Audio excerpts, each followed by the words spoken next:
here with Glenn Perry at the largest gathering of astrologers perhaps ever assembled, 1,500 people in New Orleans for their every 4-year conference. And you're a specialist in looking at patterns as well as doing people's charts and predictions, right? And you look for big patterns and changes. Do people ever give you a hard time who are in academia, because you are a professor as well? Well, yes and no. I mean, within the school that I work for, it's of course accepted and honored, respected. But outside of academia, it can be, well, even the accreditation boards, for example, the New England Association of Schools and Colleges, just recently told the school that I'm the lead faculty and program director for this program in archetypal cosmology and conscious evolution, and they sort of peeked below the surface and realized there was a lot of astrology in there. And so they told the school that their efforts to become nationally accredited would be completely stopped. In other words, they were dead in the water as long as they had a program in astrology. So they had to actually terminate, or they will be terminating the program as a consequence of this kind of prejudice that still exists against astrology in the larger culture. How can that be overcome? What would you tell them if you were going to appeal that? Well, that is the million-dollar question. That's a huge question, but you know, the short answer is that I think that we need to do a better job educating the larger public that astrology is actually quite compatible with the new paradigm that's emerging. It was rejected 300 years ago because it was not intelligible or compatible with the emerging scientific, materialistic, mechanistic paradigm. But that paradigm is largely obsolete now. And the new paradigm that's been emerging out of the new physics and evolutionary biology and the new cosmology is quite compatible with the ancient astrological worldview. So, you know, it's not going to be the final answer, but I think that's going to be a big part of it. So when people ask you, well, Glenn, how do you know it works? Well, it's largely empirical. You know, it's just the proof is in the pudding. You do it, you observe it, after a while it becomes so self-evident, the validity of it. It's no more questionable than the sun rises in the east. Give me it's a fascinating study you've done about those patterns, the political clashes over the last 4 years. Tell me, so what patterns astrologically do you see on the political landscape? Well, just a really simple example would be noticing the transition of Pluto from one sign to another sign. It stays now in a given sign around 14 years. And so it was in Sagittarius, which is the principle of expansion. And so, you know, that, because Pluto has to do with the economic sector in general, among other things. When it's in a sign that has to do with expansion, we witnessed the greatest economic boom period.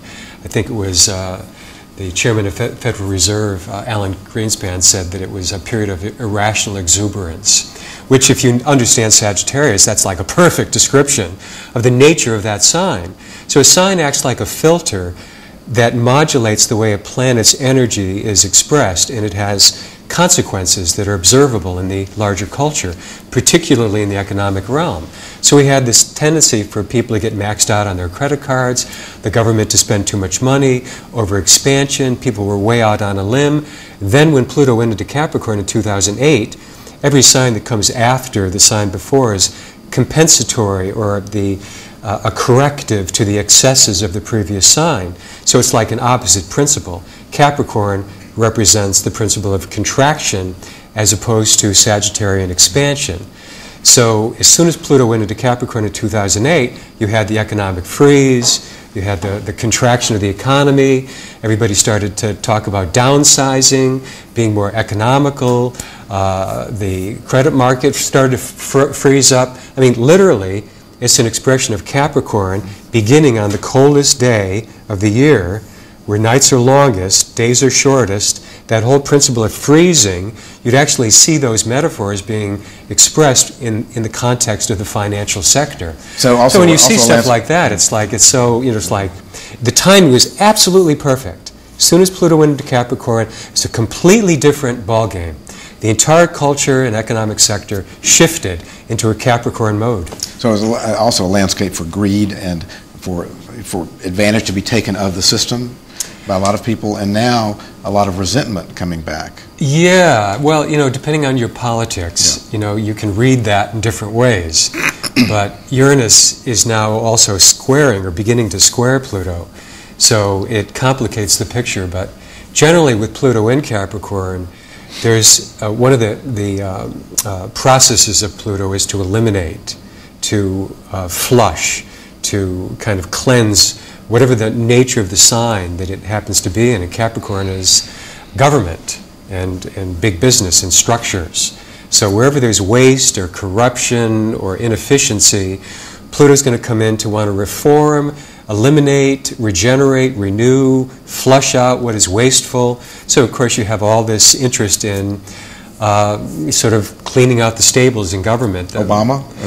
Possibly. How do you time I his think election? that Obama really came into power in the period just prior to Pluto going into Capricorn and just prior to Uranus moving out of Pisces and going into Aries. Meaning he was, in a sense, the embodiment of the values of those other signs: expansion, hope, optimism, idealism, big government, much more the Democratic agenda. Some signs are more Democratic leaning, some signs are more Republican leaning. As soon as he got into office and the political landscape and the economic landscape changed to a more conservative tenor, a kind of more conservative climate, consistent with the nature of Capricorn and Aries, because Aries has to do with Uranus being in Aries now. Independence, self-reliance, strong military, pull yourself up by your own bootstraps, be independent. Those values are much more in line with conservative values. At odds with Obama. At odds with Obama's agenda and Obama's values. So it's a kind of a clash of values. You have a president in office that suddenly is in a new archetypal kind of atmosphere that didn't exist prior to him being elected. And so his whole way of governing is sailing against the archetypal winds of change. Is he in trouble? He's in trouble. Is he in trouble this time around? Well, I think so. Yeah, I think he's been in trouble since he got in office. Could he be beaten? I think so, yeah. I think so. I mean, you look at what's happened in France. There's a reaction against the austerity measures.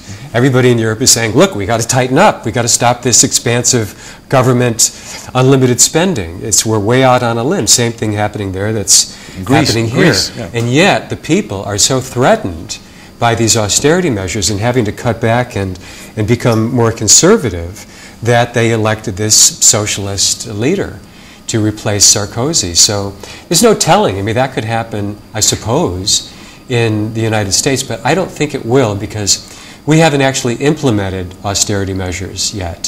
So the people are not likely to get angry at Obama because he's not doing that. But he's also got some tools to monkey with our economic lives until the election. And to make things seem better than they are. Or is well, he'll do, of course, anybody would do that's in office, I suppose, just regardless of what the archetypal landscape might be. How do you see the economy and the political landscape over the next 4 years? I think it's, anybody that follows astrology knows with Uranus squaring Pluto, it's going to be a bloodbath. I mean, it's going to be, maybe that's a wrong metaphor, but it's like a hurricane and a tornado or a volcano. It's all mixed in there together. There's going to be massive perturbations in the system. It's going to be very unstable. And we don't really know what's going to happen, but we know it's going to be a time of tremendous turbulence and instability and change. Very similar to what happened back in 31 to 34 when Uranus and Pluto were in square the last time. It's taken that long for Pluto and Uranus to come back into square.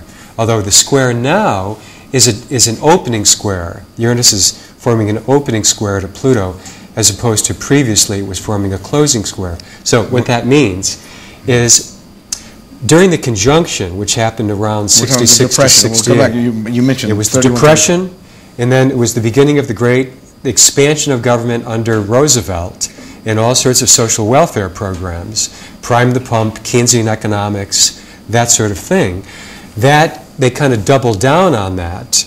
When Johnson was in office, you had the Great Society and another expansion of government. Now with the opening square, it's sort of like the chickens are coming home to roost. The consequences of those policies are now bearing fruit, and the fruit is not good. So prepare for upheaval is your message. It's a break on the system, this opening square. It's like suddenly we have to pull back and go, whoa, what have we been doing?